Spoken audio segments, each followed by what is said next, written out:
હાલો મિત્રો, અત્યારે આપણે ઘનશ્યામભાઈના બગીચે આવી ગયા. ઘનશ્યામભાઈને છે ને કેરીનો દાબો નાખવાનો છે. ઘનશ્યામભાઈ દાબો નાખવાનો છે ને? હા ભાઈ, કેરી હવે હાંખું ખરવા મળી છે કાયમ 7-8. હા.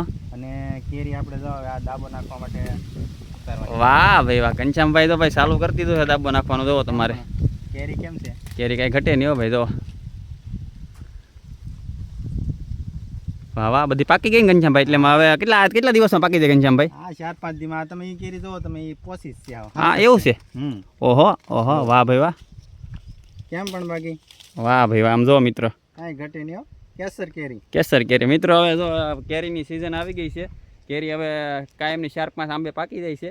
તો ઘનશ્યામભાઈ કે મહેશભાઈ દાબો નાખી દઈએ. તો આપણે સ્પેશિયલ ઘનશ્યામભાઈના બગીચે આવી ગયા છીએ ને અત્યારે તો ઘનશ્યામભાઈ કેરી તોડે છે ને દાબો નાખી દેવાનો છે. ઘનશ્યામભાઈ આવી કેરી તો ભાઈ ઘનશ્યામભાઈ માર્કેટમાં કઈ મળે જ નહીં. માર્કેટમાં આવી થોડી ઓર્ગેનિક મળે. હવે આવી કેરી ભાઈ આંબે પાકી જાય પછી તોડીએ. હા ને ભાઈ, આવી કેરી ખાવી હોય ને ભાઈ તમારે તો હું છે ને કહું 5-10 વર્ષ ભોગ દેવો પડે. સાચી વાત ને ઘનશ્યામભાઈ? 5-10 વર્ષ બગીચો કર્યો એના 5 વર્ષ ચા. હા, 5 વર્ષ ચા તો ભોગ દેવો પડે.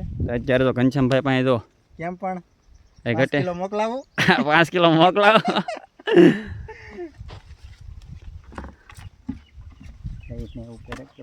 પેલા ખરી કેમ કઈ એવું છે? તો આવી રીતના છે. તો અત્યારે હું તમને ઘનશ્યામભાઈનો બગીચો બતાવી દઉં કેટલી કેરી આવેલી છે. ઘનશ્યામભાઈ તો આ મસ્ત મજાની કેરી બધી તોડે છે. તો આપણે થોડીક ઘનશ્યામભાઈના બગીચામાં કેટલી કેરી આવી છે થોડીક વિઝિટ કરાવી દઉં. અને મિત્રો અમારી ચેનલ ઉપર નવા હોય તો ચેનલને સબસ્ક્રાઈબર કરી લેજો. યુટ્યુબમાં વિડીયો જોતા હોય તો, ફેસબુકમાં જોતા હોય તો ફોલો કરી લેજો. ને ઇન્સ્ટાગ્રામમાં જતા હોય તો પણ ફોલો કરી લેજો. તો અત્યારે જો કેમ છે ઘટે જુઓ. અહીંયા પણ જુઓ કેમ છે. આ બાજુ પણ એવી રીતના જ છે બધી.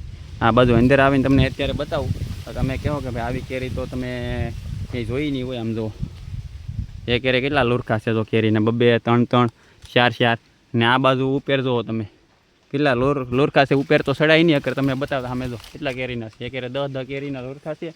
આ બાજુ 5 કેરી છે. જો આવી રીતના છે. કેમ કે ઘનશ્યામભાઈ કેરીનો બગીચો બહુ હાસવે છે.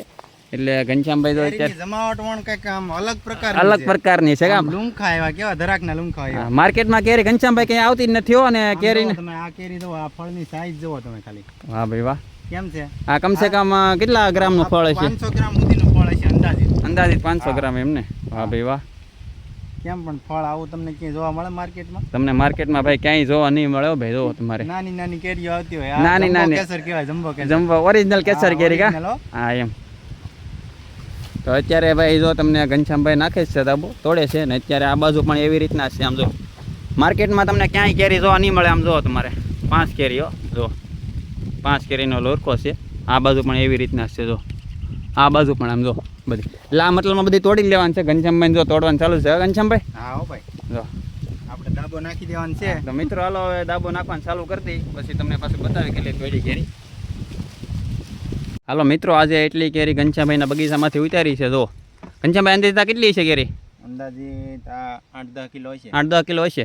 ડેઈલી ને આપણે 8-10 કિલો નાખવાનો દાબો અને આપણે ખાવાની કા ને માર્કેટમાં વેચવાની નહીં કા. સારી કેરી ખાવાની, માર્કેટમાંથી લેવાની નહીં ને વેચવાની નહીં. એમ ને ઘનશ્યામભાઈ?